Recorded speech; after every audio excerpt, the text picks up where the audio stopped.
Ambassador James Reed stood at the viewing window of his transport ship, watching the Star Empire's central space station grow larger against the backdrop of glittering stars. The massive structure looked like a giant crystal flower blooming in space, its transparent walls catching and reflecting the light of nearby stars in rainbow patterns. 10 minutes to docking, Ambassador, said the pilot over the ship's intercom. Reed straightened his dark blue diplomatic uniform and checked his reflection in the window. At 45 years old, with graying temples and laugh lines around his eyes, he didn't fit the usual image of Earth's diplomats. But that was exactly why they had chosen him for this mission. The Star Empire had rejected 12 previous attempts at establishing formal relations with Earth. Their society, bound by thousands of years of tradition and strict social rules, saw humans as too direct, too informal, and too unpredictable. But Earth needed this alliance. Both worlds could benefit from trade, especially since humans had mastered renewable energy, while the Empire excelled in space travel. As the ship approached the docking bay, Reed noticed something unusual. The station's crystal walls weren't just beautiful, they were functional. Countless small creatures that looked like glowing butterflies flew between the crystal panels, carrying what appeared to be energy streams. The ship docked with a gentle thud. Reed gathered his thoughts and walked to the airlock. He had studied the Empire's customs for months, but he knew that one wrong move could doom the mission before it began. The airlock doors opened to reveal a welcoming party of 6 tall, elegant beings. Their skin had a subtle iridescent sheen, and their white hair seemed to float as if underwater. They wore elaborate robes that changed color with their movements. "Welcome to the heart of stars, Ambassador Reed," said the tallest one, bowing exactly 15 degrees, the proper angle for greeting a foreign diplomat. "I am First Speaker Thomas." Reed noticed that the alien was using an Earth name, a small courtesy that gave him hope. "Thank you for your welcome, First Speaker," Reed replied, returning the bow. He purposely made his bow 14 degrees, not enough to be an insult, but just enough to show he wasn't trying to perfectly copy their ways, a subtle message that humans would be themselves, not poor imitations. The First Speaker's eyes widened slightly, the only sign that he had noticed. "Please, follow us. The greeting hall awaits." As they walked through the crystal corridors, Reed observed everything carefully. Despite the station's beauty, he noticed signs of strain. Some of the energy-carrying butterfly creatures looked at him, and certain sections of the station were darker than others. His suspicions about their energy crisis seemed correct. The greeting hall took Reed's breath away. The vast chamber's ceiling soared hundreds of feet high, with crystal chandeliers floating in midair without any visible support. Hundreds of Empire nobles filled the hall, their color-changing robes creating waves of shifting light. But Reed also saw what others might miss. The chandeliers weren't as bright as they should be. The nobles were standing closer together than usual, leaving the edges of the hall dark to conserve energy. Their proud faces couldn't fully hide their worry. A hush fell over the crowd as Reed was led to the center of the hall. He knew that the next few minutes would set the tone for all future relations between Earth and the Empire. The nobles watched him carefully, expecting him to either stumble through their complex greeting ritual or offend them by ignoring it. Reed did neither.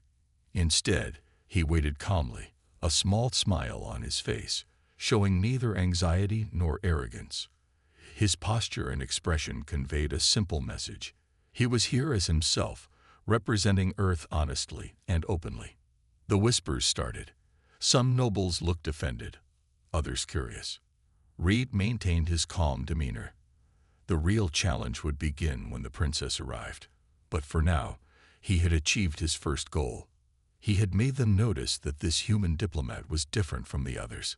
The grand doors at the far end of the hall began to open. The great doors opened fully, releasing a soft chime that made the energy butterflies in the hall pulse with light.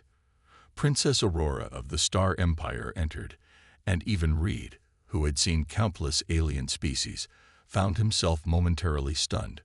The princess seemed to float rather than walk. Her skin shimmered like the surface of a soap bubble, changing colors with each movement. Her hair, pure white with streaks of starlight, drifted around her head as if she were underwater. But it was her eyes that caught Reed's attention. They were like miniature galaxies with spots of light that swirled and danced in their depths. Two attendants walked beside her, carrying long staffs made of the same crystal as the station.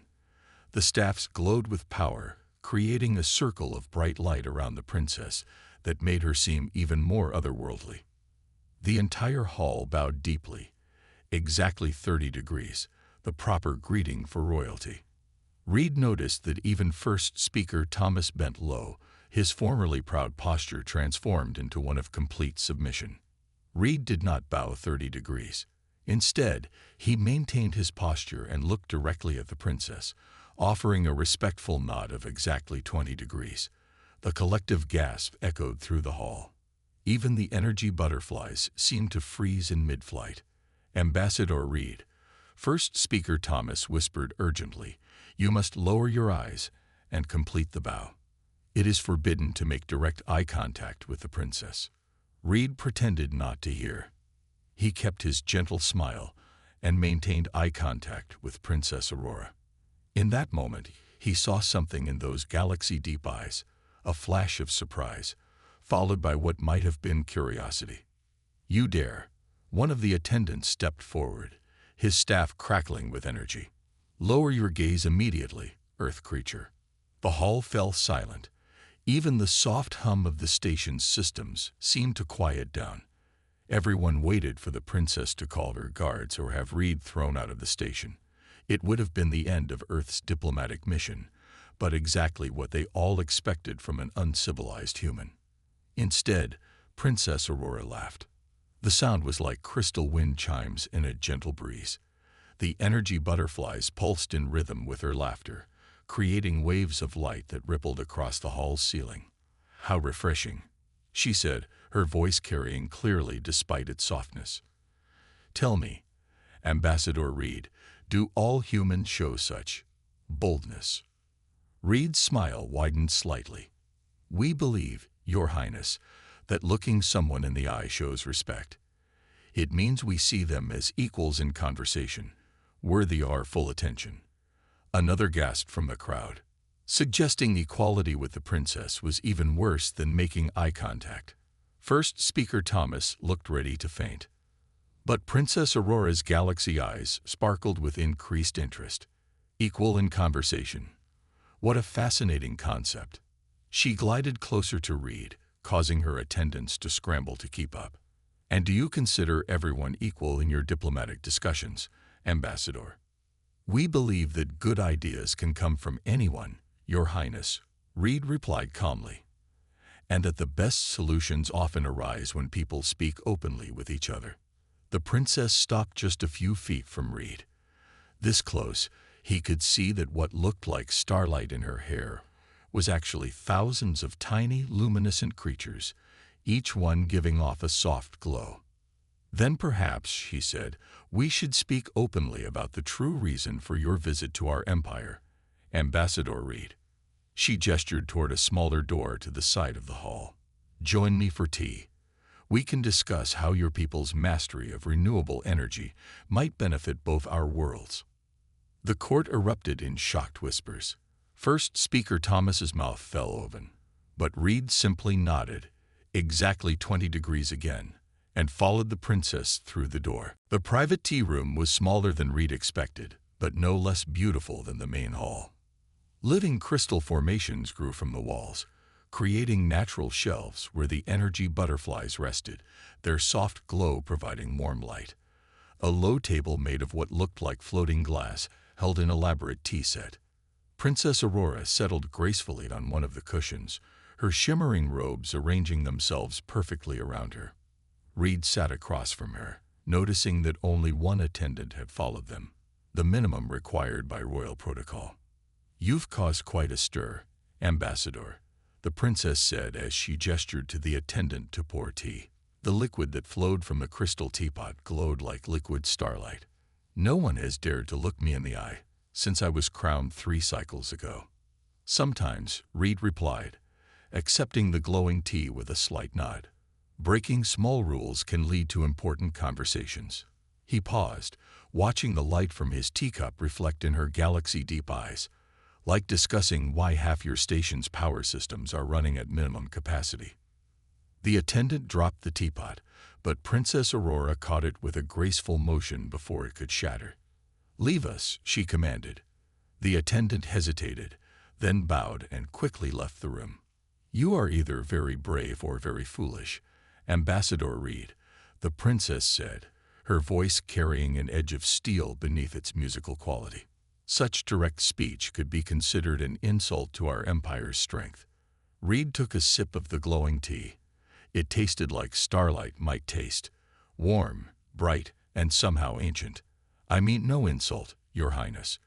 But I've noticed the dimming lights, the reduced power in non-essential areas, and how your energy butterflies seem to be working harder than they should."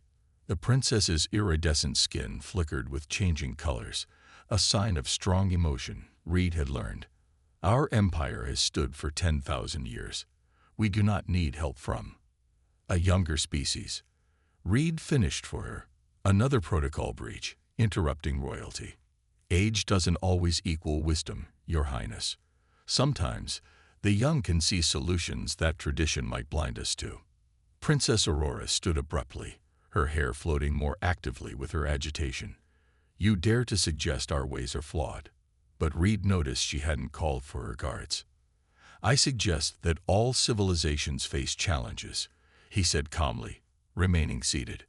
"Earth faced an energy crisis 2 centuries ago.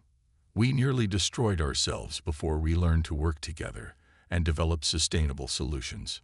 The princess moved to a window, watching the energy butterflies outside struggle to maintain power distribution.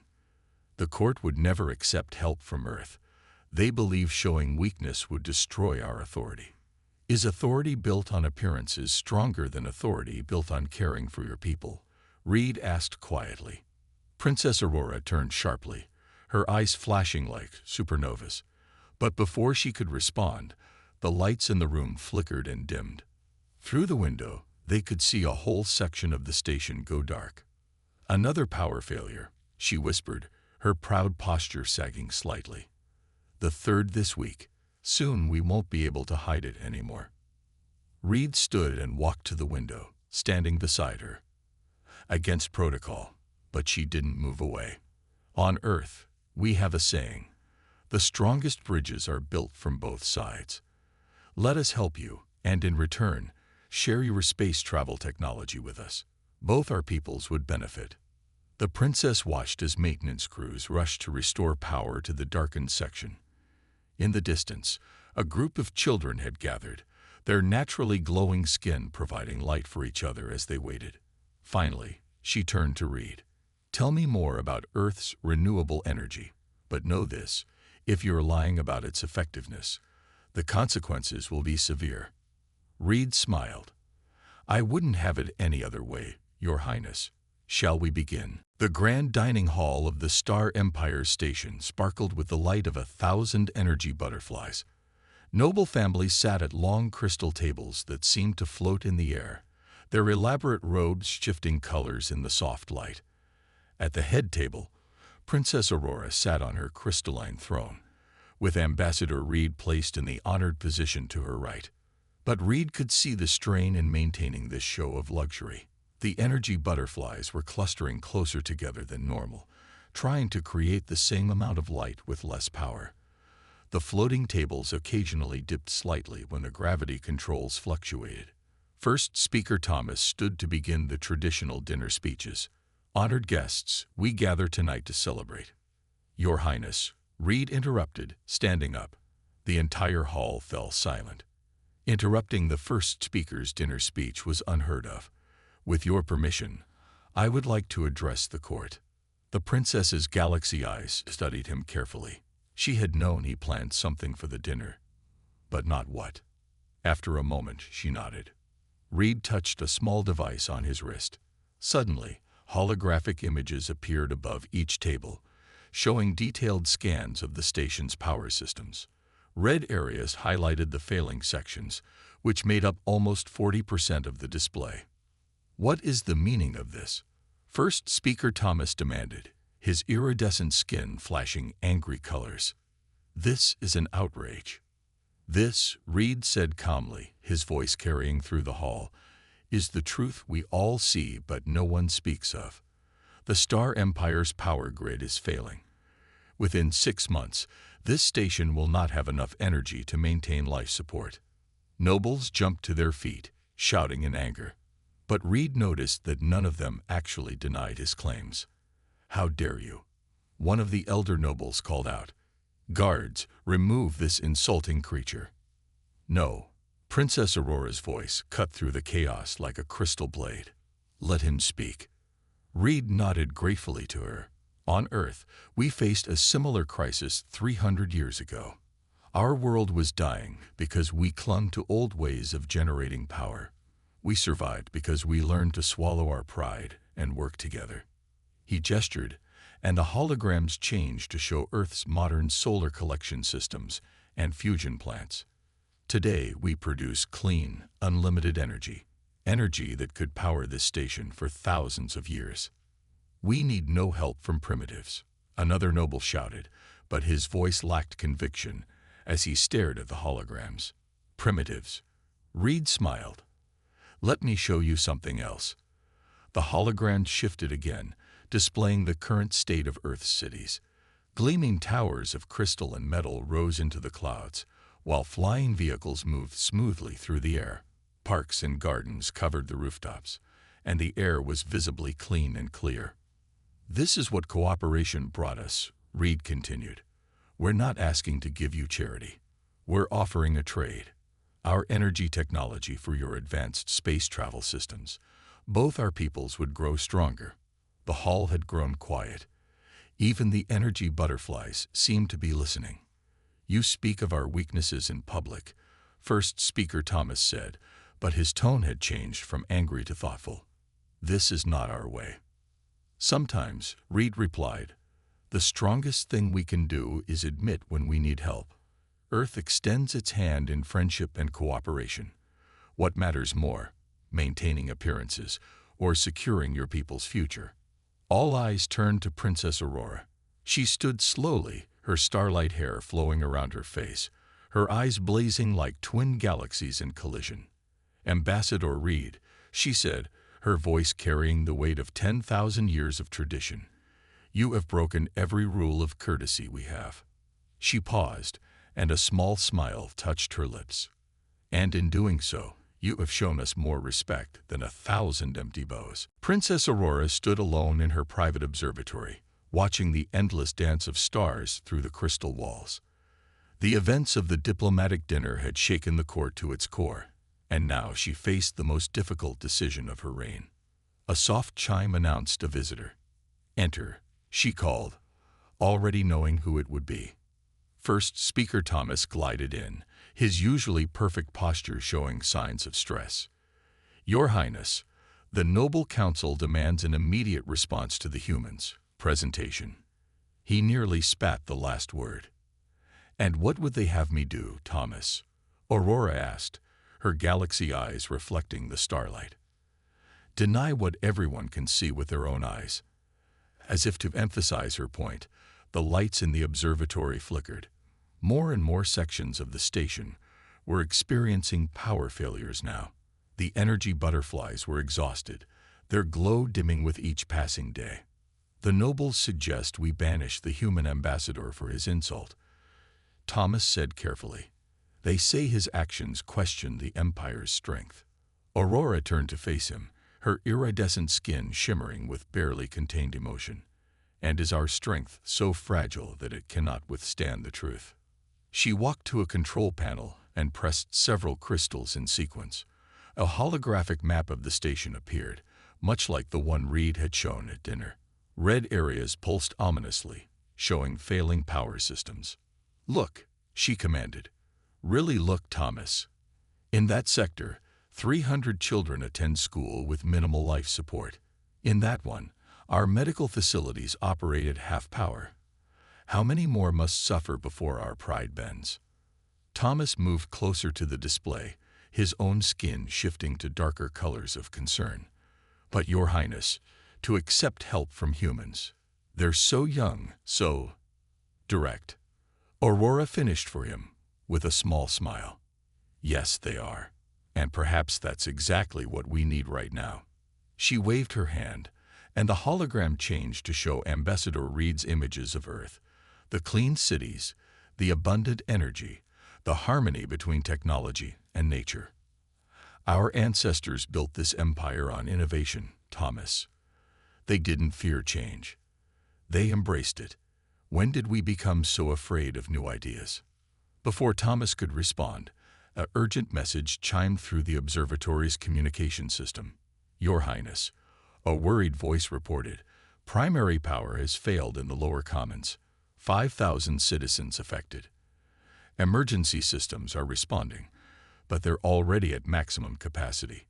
Aurora closed her eyes, feeling the weight of her crown more heavily than ever. When she opened them again, they blazed with determination. "Send word to Ambassador Reed," she commanded. "I want a detailed presentation of Earth's energy technology, not in the Grand Hall, but in the lower commons where our people are suffering. Let them see what Earth offers with their own eyes." "Your Highness," Thomas protested, "to take a foreign ambassador to the lower commons, it's never been done. The nobles will." "The nobles will adapt," Aurora interrupted, her voice firm. "As we all must." She turned back to the stars, her hair flowing with ethereal grace. "Ambassador Reed was right about one thing, Thomas. True strength lies not in hiding our weaknesses, but in having the courage to address them." The lights flickered again, longer this time. In the darkness, Aurora's naturally glowing skin cast a soft light around her. She looked like her ancestors in the ancient paintings, warriors and explorers who had built an empire among the stars. "Send the message, Thomas. It's time we remembered who we really are." As Thomas bowed and left, Aurora touched the cold crystal wall of her observatory. Out there, Earth shone like a blue jewel in the distance, a young world, yes, but perhaps one with much to teach them about remembering old dreams. The lower commons of the station was drastically different from the grand upper levels. Here, the crystal walls were thinner, the corridors narrower, and the few remaining energy butterflies struggled to provide even basic lighting. Ambassador Reed walked beside Princess Aurora, noting how the local residents stopped and stared in disbelief at seeing their princess among them.